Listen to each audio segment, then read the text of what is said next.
Hi, I'm John Grisham. Today I'm going to be talking about baseball, writing, storytelling, and the future of publishing.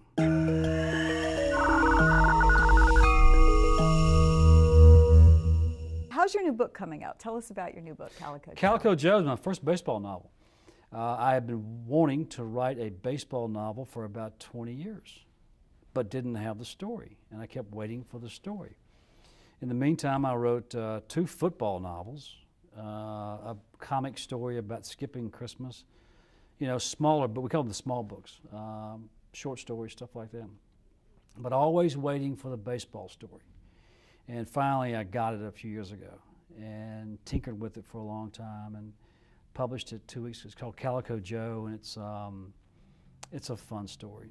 It's a really nice baseball story. Not necessarily all about baseball, but also about fathers and sons and the power of redemption. So it has sort of a heavy element to it.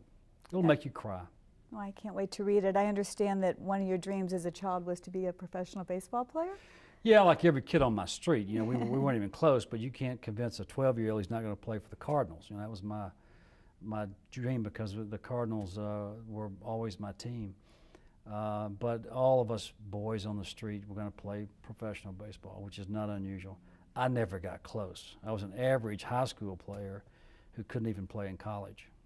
But I also understand you have now baseball fields in your backyard. You're not the backyard, involved with the Little League? Or? Yeah, not the backyard, but close. I built a ballpark just around the corner. We have 500 kids every year, 38 teams, and I'm the commissioner. You know, when you own the ballpark, you get to be the commissioner and make the rules, deal with the parents and all that. But it's been around for 17 years now, and we spend a lot of time there. It's fantastic. Thank you for that, because I think baseball and Little League is one of the few things that keeps kids, you know, the family unit, kids off the street, American dream. We hope so. We hope they're off the street. Yeah. So with this book, now this is 21 years you've been publishing books. Calico Joe, we're now in the age of technology, and technology is changing how publishing is doing business these days. What have you noticed that's different in terms of delivering the book? It's astonishing. I mean, Calico Joe came out 2 weeks ago. Half of my sales are ebooks, half are hardbacks. 3 years ago, no one saw that coming. No one would have dreamed that 3 years ago. The ebook numbers are obviously up. Overall, numbers are not, they're kind of flat. In the past 15 years, we've lost 2,000 bookstores. We lost 800 last year with Borders. So when you lose so many retail outlets, you're going to lose sales. And sales are down. I don't know about other authors, but probably for all of us, they're down. So the numbers go down, people are buying fewer books. In publishing, people under 30, agents, editors, marketing folks under 30 are very excited about the future because of ebooks and these great devices that kids love. You know, they're going to be reading more. People over 30 are pretty, you know, pessimistic because people aren't buying as many hardbacks, paperbacks.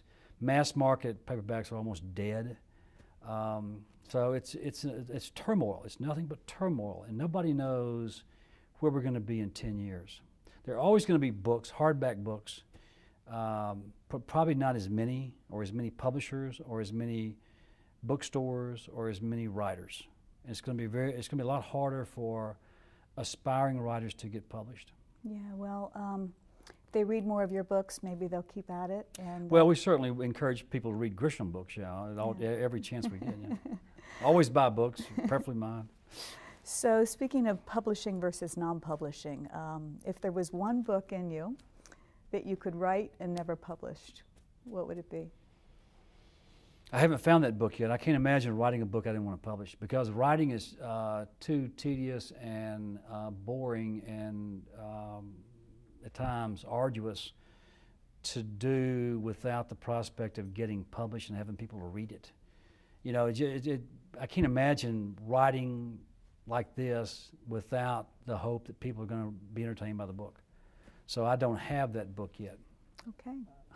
Well, that means you love what you do. I'm very lucky. I'm very lucky. And all of us are very blessed that you share your wisdom, your gift, and entertain us every day. Thank you very much. Thank you so much.